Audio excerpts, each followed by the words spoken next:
Olá, tudo bem? Começamos mais uma edição do Espaço Livre, o programa de entrevistas da TV Câmara São Paulo, e hoje temas importantes para você. Eu vou receber o neurocirurgião Luiz Pimenta, que vai dizer o que é mito e o que é verdade quando tratamos de problemas na coluna. Também vamos falar de governança metropolitana. Quais são os instrumentos necessários para que municípios que compõem uma região com milhões de habitantes instituam para melhorar a gestão e a qualidade de vida da população? Para me ajudar a responder essa pergunta, eu recebo a Mariana Mencio, doutora em Direito Urbanístico pela PUC e professora da Universidade Federal do ABC. Seja bem-vinda ao Espaço Livre. Muito obrigada, agradeço o convite e a oportunidade de estar aqui com vocês. A Mariana participou aqui na Câmara do 5º encontro do ciclo de debates SP 2030, que tratou justamente de governança metropolitana. Professora, para começar, o Estatuto da Metrópole é uma lei federal que foi sancionado no início de 2015, justamente com o objetivo de criar regras para a governança compartilhada em grandes aglomerados urbanos. Agora, para contextualizar para o nosso público, por que essa era uma demanda antiga e necessária, em que pé está a aplicação dessa lei nas regiões metropolitanas pelo país?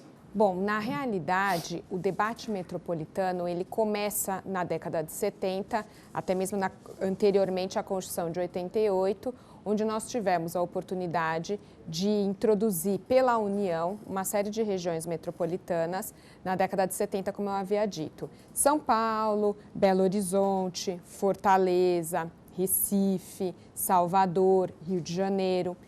Com a Constituição de 88, nós tivemos uma mudança de paradigma, porque na Constituição anterior essas regiões eram introduzidas pela União. E com a Constituição de 88, os estados passaram a criar essas regiões.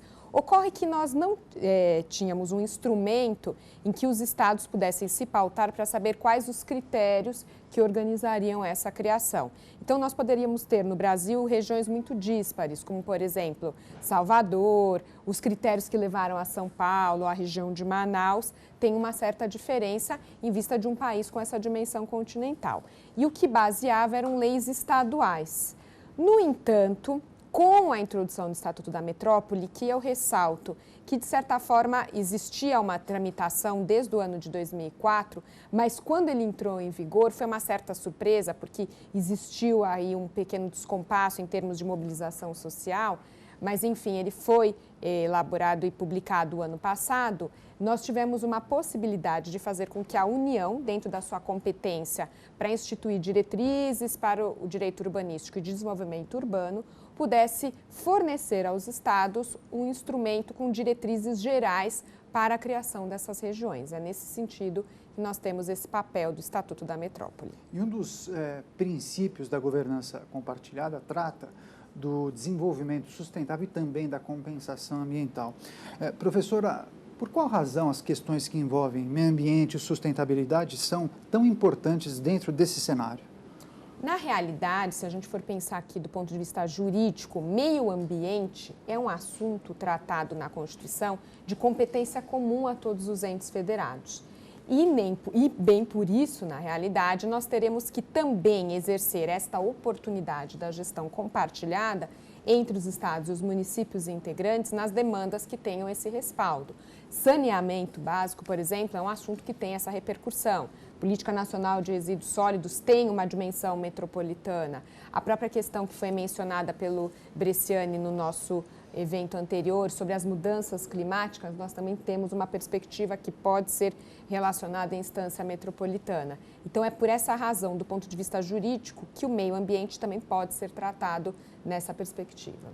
A senhora mencionou a gestão de resíduos sólidos. Me parece que essa temática merece uma atenção especial e sempre tem um capítulo à parte bem destacado dentro dessa discussão.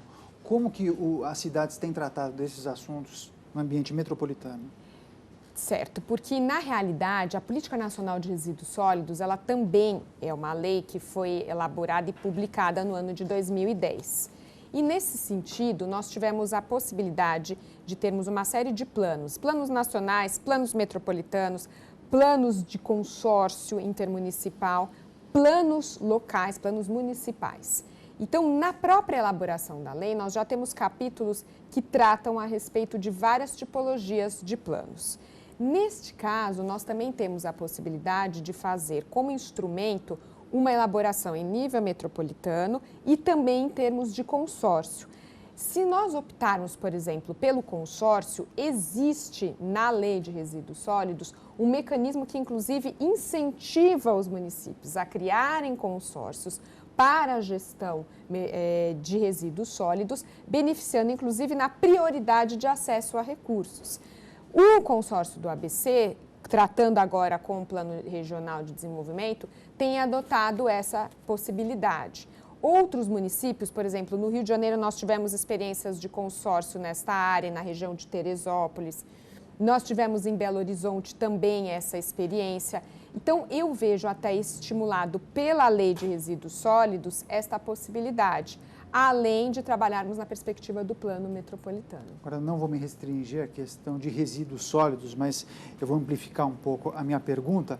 Se vê uma organização mais clara e mais bem definida quando tratado dentro dos limites do município, mas essa organização me parece um pouco dispersa quando a gente trata do conjunto, esse conjunto dos municípios que eventualmente formam ali a região metropolitana.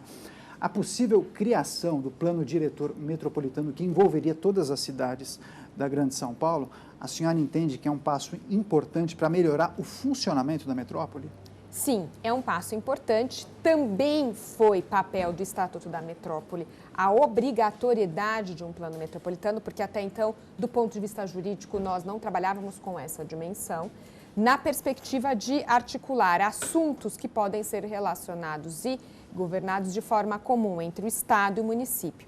O que são esses assuntos que são geridos de forma comum? Aqueles que extrapolam o limite do que, como você mesmo mencionou, Daniel, não mesmo apenas circunscrito aos limites locais.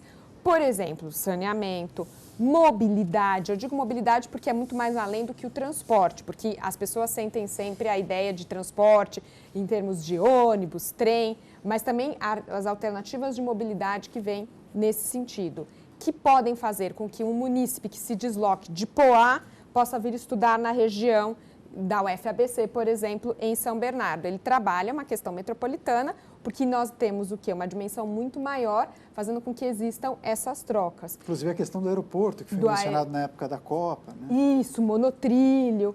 E nesse sentido, qual que é essa ideia? De você possibilitar o tratamento num plano em que ele vai ser elaborado em comum acordo com a participação de prefeitos e Estado. Depois ele vai tramitar na Assembleia Legislativa como forma de incorporar essas demandas que extrapolam os limites do município. E agora com essa possibilidade de ser, digamos, estruturada numa lei com obrigatoriedade. E muito mais, se muitos estados não fizerem no prazo de 3 anos este plano metropolitano, tanto o governador quanto os prefeitos que integram a região metropolitana serão sancionados via lei de improbidade administrativa. A senhora entende que os projetos de mobilidade eles podem se conversar com mais facilidade num primeiro momento?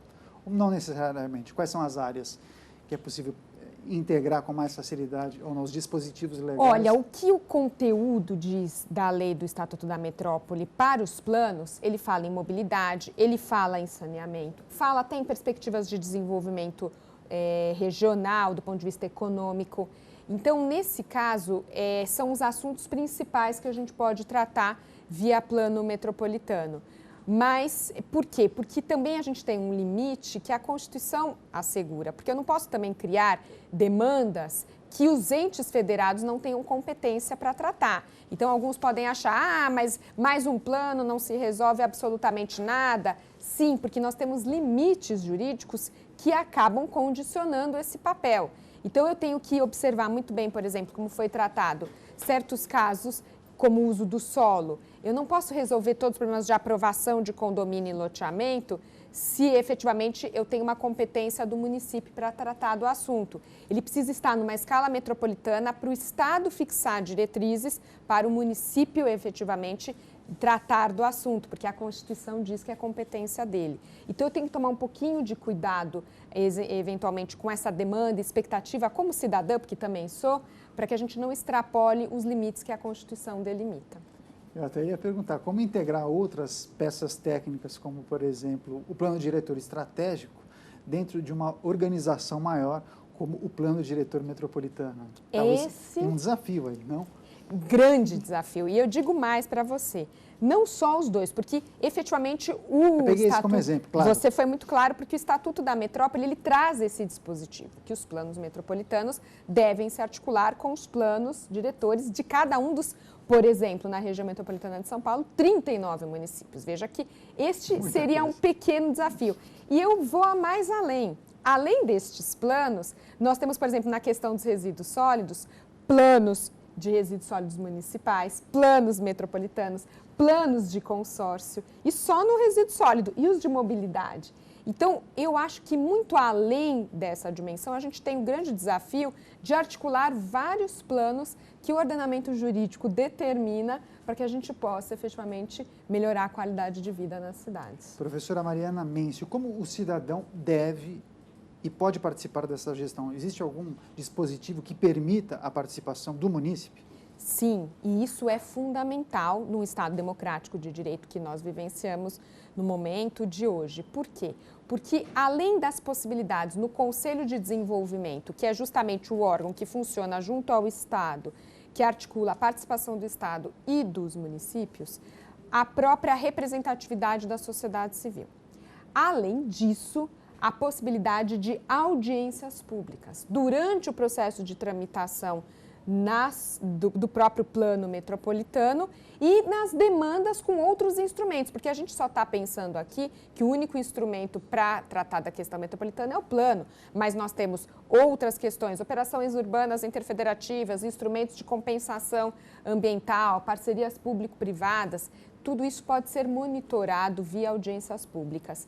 O site, me parece, da Emplasa tem introduzido um pouco a dinâmica de como o plano diretor está sendo construído e, eventualmente, o calendário de audiências públicas. Sugiro que aquele que tem interesse possa consultar esse site. A Mariana, ela é professora da Universidade Federal do ABC, inclusive ministra uma disciplina chamada Política Metropolitana. Então, o que se discute na sua aula, professora? Olha, aqui eu faço um gancho um pouquinho mais amplo, antes de falar estritamente da disciplina, porque eu integro o corpo docente de um curso chamado Planejamento Territorial. O próprio nome é bem claro, planejamento. Sim. Vocês imaginam a dinâmica em termos de planos que nós trabalhamos. E dentro dessa perspectiva, ele é um curso interdisciplinar em que eu trabalho, eu sou, por exemplo, advogada, tenho a formação jurídica, mas eu trabalho com arquitetas, urbanistas, sociólogos, economistas, geógrafos. E nessa dimensão interdisciplinar, qual é a escolha do curso?